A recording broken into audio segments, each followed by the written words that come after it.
오늘도 이렇게 수요 예배 자리에 나오신 우리 성도님들을 한 분 한 분 주님의 이름으로 환영하며 축복합니다.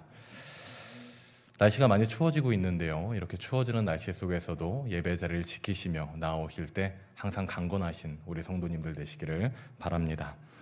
오늘 본문의 말씀은 가버나움 회당에서 말씀을 가르침에 마치신 예수님께서 이후에 제자들과 함께 시몬의 가정에 방문하셨던 사건에 대하여 기록하고 있습니다. 성경 속에는 참 많은 동명이인이 등장하죠. 정한 박윤선 박사는 이때의 시몬이 곧 시몬 베드로다라고 설명합니다. 시몬의 가정에는 한 가지 큰 어려움이 있었는데 그것은 바로 시몬의 장모가 아주 극심한 열병을 앓고 있었다는 겁니다. 시몬의 장모가 얼마나 극심한 열병을 앓고 있었는가 하니 예수님께서 그의 집에 방문하셨을 때 그 시몬의 장모는 자신의 집을 방문했던 예수님께 단 한마디도 할 수 없을 정도로 매우 연약해져 있었던 상태였다라고 합니다. 38절 말씀을 보니 이런 가여운 여인의 모습을 보며 주변에 있었던 사람들이 예수님께 이 여인을 낫게 해주시기를 간구하고 있습니다. 그리고 예수님께서는 자비로우신 마음으로 시몬의 장모를 그토록 괴롭혔었던 이 열병이 떠나갈 수 있게끔 기적을 베풀어 주셨지요. 우리는 해당 본문의 말씀을 통하여 크게 세 가지의 중요한 핵심에 대하여 깨달을 수 있습니다. 그것은 바로 첫 번째, 우리 예수님께서는 간청하는 자의 목소리를 들어주시는 분이다라는 겁니다. 간청하는 자의 목소리를 들어주시는 우리 예수님이시다. 함께 본문의 38절 말씀을 다시 한번 한 목소리로 읽도록 하겠습니다. 시작. 예수께서 일어나 회당에서 나가사 들어가시니 시몬의 장모가 중한 열병을 앓고 있는지라 사람들이 그를 위하여 예수께 구하니. 아멘. 38절에 기록된 이때 사람들이 예수님께 구하였다라는 이 구하였다는 단어는 헬라어로 에로타오라는 이 원어 단어가 쓰였습니다. 이것은 말 그대로 무엇을 간구하였다 혹은 무엇을 매우 간절하게 간청했다라는 뜻으로 해석하는 단어가 바로 이 단어입니다. 자녀는 부모에게 필요한 것을 간구합니다. 간청하며 요청합니다. 바로 그때 부모는 자녀의 필요한 바를 채워주며 더 나아가 그 자녀의 간구가 자녀에게 위험이 되는 것이 아니라 정말 자녀에게 유익한 간구라면 자녀가 요청했던 필요보다 더 좋은 것으로, 더 나은 것으로, 더 바람직한 것으로 채워주지요. 왜냐하면 그 부모가 자녀를 사랑하기 때문입니다. 그렇게 우리를 자녀 삼아주신 아버지 하나님께서는 바로 지금 이 순간에도 이 자리에 주께 간구하는 우리 신자들의 목소리를 들으시며 흠양하신다는 것을 기억하여 주시기를 소망합니다. 혹시 다른 이들에게 말하지 못할 아픔이나 상처 혹은 개인의 염려 등의 기도 제목이 있으신 성도님들이 계십니까? 우리의 간구를 외면치 않으시고 또한 반드시 듣고 흠양하시는 우리 주님께 이 시간 더욱 가까운 기도의 자리로 나아가시며 본문의 39절 시몬의 장모가 열병을 떨치고 일어난 후에 주변을 아름답게 섬겼던 것처럼 기도의 응답을 충만히 기쁨으로 누리며 주변을 아름답게 섬기는 삶을 살아가실 수 있는 우리 성도님들이 되실 수 있기를 주님의 이름으로 축복합니다. 이렇게 일대제를 마치면은 참 정석적인 설교인 것 같습니다. 깔끔한 설교인 것 같아요. 자, 우리 주님께서 간청하는 자의 기도를 들으시며 응답하신다. 그런데 말씀을 접하는 우리 마음 가운데 스멀스멀 이런 마음도 올라오게 되는 것 같습니다. 우리 주님께서 내 기도에는 도대체 언제 응답을 하시냐는 거죠. 우리 주님께서 신자가 간구하는 그 기도를 흠양하시며 응답하신다고 합니다. 우리를 자녀처럼 사랑하시기 때문에 가장 좋은 것으로 응답하신다 합니다. 그런데 우리 주님께서 도대체 내 기도에는 언제 응답을 해주시는가라는 거죠. 그렇기 때문에 때로는 강도사님, 지금 말씀이 굉장히 은혜가 되고 참 좋은데요. 현실적으로 내 기도에는 언제 응답이 이루어지는 겁니까? 내 문제는 지금 당장 내 목을 조르고 있는 내 문제는 언제 해결이 되는 겁니까? 질문할 수 있는 것 같습니다. 여러분, 역설적이게도 우리는 우리가 기도할 때 그 기도가 응답이 없는 것과 같은 때를 마주하게 됩니다. 더 나아가 볼까요? 하나님께서 다른 사람들의 기도는 응답하시면서 내 기도는 응답하지 않으시는 것 같은 서운한 마음, 서러운 마음을 갖게 될 때도 생기는 것 같습니다. 그렇기 때문에 때때로 하나님 도대체 어디에 계십니까? 지금 내 기도를 듣고 계십니까? 하나님 어디 계십니까?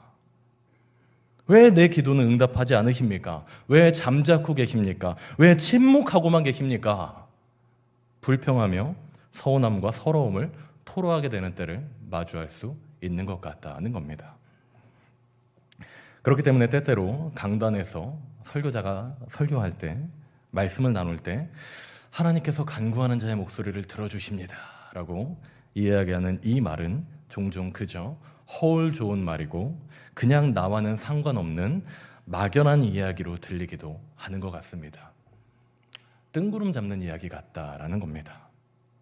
자, 그렇다면 사랑하는 성도님들, 하나님께서는 언제 우리의 기도에 응답을 해주시는 것일까요? 하나님은 언제 응답을 해주시는 것일까요? 사실 이 질문에 대하여 우리는 조금 다른 접근을 해야 합니다. 칼빈은 그의 저서를 통해 신자의 기도의 응답에 대하여 이런 표현을 하였습니다. 자, 우리 같이 합독하도록 하겠습니다. 시작. 오랫동안 기다린 후에도 기도의 결과나 혹은 기도에서 얻는 유익을 우리가 감각으로 인지하지 못하고 느끼지 못하겠다 할지라도 하나님께서는 그의 백성들의 기대와 인내를 실망시키는 분이 아니시기에 절대로 그 백성들을 버려두지 않으신다. 아멘. 자, 하나님께서는 그 백성들의 기대와 인내를 실망시키시는 분이 아니시기에 절대로 그 백성들을 버려두지 않으신다. 해당 문장을 더욱 심플하게 간추려서 의역한다면 이와 같은 것 같습니다. 다음 화면 보여주시겠습니까? 자, 하나님께서 우리의 소원을 들어주지 않으실 때라도 여전히 우리의 기도에 귀를 기울이고 계시므로 그의 말씀을 의지하며 소망을 잃지 않는다면 우리의 삶은 결코 실망하는 삶이 되지 않는다는 것입니다. 다시 말씀드리겠습니다. 우리가 기도함 가운데 소망을 잃지 않는다면 우리의 삶은 결코 실망하는 삶이 되지 않는다는 겁니다. 왜냐하면 하나님께서는 그의 백성, 곧 신자의 인내가 실망이요, 절망이 되지 않게 가장 좋은 것으로 채워줄 것임을 우리에게 약속해 주셨기 때문입니다. 우리는 이러한 하나님께 기도하며 나의 원을 아뢰게 될 때에 하나님께 대한 이러한 신뢰를 갖고 나아가게 되는 겁니다. 하나님께 대한 신뢰를 갖고 나아가야 한다. 자, 그런데 여기에서 또한 굉장히 중요한 한 가지의 문제점이 생깁니다. 그것은 하나님께 대한 신뢰를 갖고 우리의 기도의 자리에 나아갈 때 가장 좋은 것으로 채워주실 것을 신뢰하며 믿고 기대하며 그 자리를 지키고 있지만 하루하루 시간이 지나면 지날수록 지친다는 거예요. 힘들다는 거예요. 우리의 신앙 자체에 회의가 된다는 겁니다. 하나님의 약속을 기대하며 신뢰하며 내 기도의 자리를 지키고 있는데 내 삶의 자리는 바뀌지 않잖아요. 내 문제는 변하지 않잖아요. 내 삶의 아픔은 나아지지가 않잖아요. 하루하루 신뢰를 지키며 나아가고자 하고 있지만 거듭되어지는 변하지 않는 삶의 문제 속에서 하루하루 우리는 지쳐간다는 겁니다. 낙심해 간다는 겁니다. 회의가 들어간다는 겁니다. 그렇게 칼빈은 또한 이렇게 피력합니다. 신자가 하나님의 뜻을 구하며 나아갈 때 그 인내에 도움을 받아야만 서 있을 수 있다는 겁니다.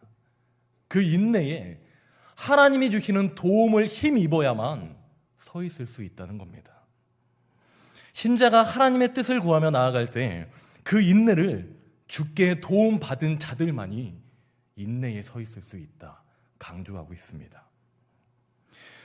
하나님의 백성이 세상이 주는 고통과 시험, 더 나아가 내 기도가 응답되지 않는 것만 같은 막막한 현실의 문제 앞에 혼자만의 힘으로는 소망을 지키며 인내할 수 없으니 우리는 언제나 하나님께서 주시는 도움을 힘입어야 한다는 겁니다. 그렇게 우리는 내 안에 내재되어져 있는 힘, 내 안에 이미 존재된 힘, 나의 힘이 아니라 언제나 하나님께서 공급해 주시는 새 힘이 필요한 겁니다. 내 안에 존재하고 있었던 힘이 아니라 외부로부터 유입되어지는 힘이 우리에게 필요한 겁니다. 그렇기 때문에 사랑의 교회 고 옥하는 목사님께서는 그의 설교 중에 신자가 그 힘을 새롭게 유입받을 수 있는 장소는 바로 예수 그리스도의 십자가 아래라고 설명하였습니다. 그렇게 우리는 내 기도가 응답되지 않는 것 같고 또 기도해봤자 아무런 해결이 없는 것 같은 바로 그때에 오히려 더욱 역설적으로 우리의 기도의 자리를 지켜야 한다는 것입니다. 더더욱 예수 그리스도의 십자가 아래 우리가 나아가 엎드리는 삶을 살아가야 한다는 겁니다. 그래야 나에게 충족되어지는 새 힘, 내 안에 이미 내재되어 있었던 힘이 아니라 예수 그리스도로 인하여 나에게 유입되어지는 새 힘을 우리가 누리는 삶을 살아갈 수 있게 되기 때문인 겁니다. 자, 그런데 오늘 본문의 말씀을 다시 살펴보니 늘 주님으로 인한 도움을 입어야 하는 우리에게, 늘 주님으로 인하여 소망을 유지할 수 있는 힘을 얻을 수 있는 우리에게 위로가 되는 말씀이 있습니다. 다시 한번 오늘 본문이었던 누가복음 4장 40절을 우리가 한 목소리로 같이 합독하도록 하겠습니다. 시작. 해질 무렵에 사람들이 온갖 병자들을 데리고 나오매 예수께서 일일이 그 위에 손을 얹으사 고치시니. 아멘. 말씀을 보니 우리 예수님께서 어떤 분인지 우리가 다시금 명확하게 깨달을 수 있습니다. 바로 우리 예수님께서는 우리 주님을 찾는 모든 이에게 일일이 손을 내밀어 주시는 분이다는 겁니다. 사랑하는 여러분, 기도하며 응답되지 않는 삶의 문제 속에 낙심하고 좌절하며 넘어지고 모든 것을 그냥 포기해버리고 싶은 그런 어려움을 겪는 분이 혹시 이 자리에 계시지 않습니까? 우리 주님께서는 아픔과 상함 속에 우리 주님을 만나러 나오는 모든 이들에게 일일이 손을 내밀어 주시며 그 아픔을 고쳐주시는 분입니다. 오늘 이 시간 이 예배의 자리에 막연한 삶의 문제를 놓고 혹은 아픔을 놓고 응답되지 않는 내 삶의 아픈 기도의 제목을 가지며 이 자리에 나오신 성도님들이 혹시 계시진 않습니까? 더욱더 십자가 앞에 나아가시며 더욱더 십자가 앞에 엎드리시며 주님께 기도하기를 힘써주시는 우리 성도님들이 되시기를 소망합니다. 그러면 그 문제를 놓고 그 기도 제목을 놓고 우리 하나님께 다시 한번 주님, 내가 주님의 응답을 신뢰합니다. 내가 주님을 향한 그 신뢰를 잃지 않을 수 있도록 나에게 힘을 공급해 주십시오. 내 삶의 문제에 내가 그냥 넘어져 있는 것이 아니라 내 삶의 문제를 가장 좋은 방법으로 해결하실 주님을 신뢰하며 응답을 기다릴 수 있는 그 힘을 다시금 나에게 공급하여 주십시오. 이렇게 간청하시는 우리 성도님들의 기도의 자리를 나아가실 수 있는 우리 모두가 될 수 있기를 주님의 이름으로 소망합니다. 그러면 우리 주님께서는 시몬의 장모를 고치신 후에 찾아온 모든 온갖 병자를 일일이 만지시며 손을 내밀어 그 병을 고쳐주셨던 것처럼 우리의 삶의 문제와 아픔 그리고 해결되지 않는 기도의 내용들을 가장 좋은 길로 가장 좋은 방법으로 해결해 주시며 그 아픔을 치유해 주실 것입니다. 마지막으로 본문의 말씀을 보니 이러한 치유의 과정 속에 참 흥미로운 한 과정의 모습이 등장합니다. 바로 41절 말씀을 보니 거룩하신 예수님의 권위 앞에 병자들을 괴롭히던 귀신들이 떠나갈 때 그 귀신들이 하나님의 아들 예수 그리스도에 대하여 말하는 것을 예수님께서 허락하지 않으셨다는 겁니다. 우리 마지막으로 본문의 4장 41절 말씀을 우리가 합독하도록 하겠습니다. 시작. 여러 사람에게서 귀신들이 나가며 소리질러 이르되 당신은 하나님의 아들이니이다. 예수께서 꾸짖으사 그들이 말함을 허락하지 아니하시니 이는 자기를 그리스도인 줄 알미러라. 아멘. 귀신들이 이 병든 자들에게서 떠나갈 때 예수님께 당신은 하나님의 아들이심이니다라고 소리치며 외칩니다. 그런데 이때 예수님께서는 그 악한 귀신들을 꾸짖으시며 그들이 예수님의 사역과 그 결과에 대하여 말하기를 허락하지 않으셨지요. 자, 예수님께서는 왜 예수님의 사역과 그 사역의 결과가 귀신들의 입을 통하여 드러나는 것을 원치 않으셨던 것일까요? 그 이유는 예수님의 이 거룩한 권위와 사역의 열매가 더러운 귀신이 아니라 예수 그리스도로 인한 은혜를 경험한 이들의 삶을 통해 드러나기를 예수님이 바라셨기 때문이다라는 겁니다. 예수 그리스도의 거룩한 행위와 그분의 아름다운 사역이 더러운 귀신을 통해서가 아니라 그 은혜를 접한 신자들의 삶을 통해 드러나기를 바라셨다는 겁니다. 바로 예수 그리스도께서 우리와 함께 하신다, 우리의 기도에 응답하신다, 우리의 아픔을 치유하신다 라는 이 아름다운 소식이 바로 그 아름다움을 체험한 우리의 입술을 통해 세상에 증거되기를 바라신다는 겁니다. 사랑하는 여러분, 내 기도가 응답에 더딘 것에 대하여 마음의 힘듦을 가진 분이 혹시 계십니까? 하나님께서 나의 간청을 들으시지 않는 것과 같아 서운하고 서러운 때를 맞이하시는 성도님들 혹시 계시지 않습니까? 하나님께서 내 기도에 가장 좋을 때 그리고 가장 좋은 것으로 반드시 응답하신다라는 것을 신뢰하며 더욱더 기도의 자리에 나아가기를 힘써주시는 우리 성도님들 되시기를 소망합니다. 이러한 우리의 삶이 이 시대에 하나님께서 반드시 신자의 기도에 응답하시며 가장 좋은 것으로 그 신자의 삶을 채워주신다는 것을 증명하시는 삶을 능히 살아가실 수 있는 우리 성도님들 되시기를 소망합니다. 그렇게 우리의 삶이 갈수록 마지막을 향해 가고 있는 이 시대의 이때에 복음 전파의 아름다운 통로로 귀하게 쓰임받는 놀라운 축복의 삶을 살아가는 우리 모두 될 수 있기를 주님의 이름으로 소망하며 축복합니다. 말씀을 마무리하며 오늘은 우리 성도님들과 함께 시몬의 장모와 병자들을 고치셨던 이 예수님에 대한 말씀을 짧게 나누었습니다. 이를 통해 첫 번째, 예수님께서는 간청하는 자의 기도를 들어주신다는 것과 두 번째, 우리는 기도하며 때때로 지치고 응답이 더딘 것 같은 바로 그때에 더더욱 하나님의 응답을 신뢰하며 기도의 자리를 지키기에 힘써야 한다는 것을 나누었습니다. 그리고 마지막으로 세 번째, 우리의 삶은 주님이 우리의 기도를 흠양하며 응답하시는 아름다움을 주변에 소개하는, 반드시 전파하는 그런 아름다운 축복의 통로가 되는 삶이 될 것이다 라는 것을 성도님들과 함께 나누었습니다. 이 말씀을 기억하며 오늘의 이 기도의 시간에도 더욱 주님을 신뢰하며 기쁨으로 또한 응답에 대한 신뢰로 더욱 십자가 앞으로 나아가 힘써 기도하시는 우리 성도님들 되시기를 주님의 이름으로 축복하며 소망합니다.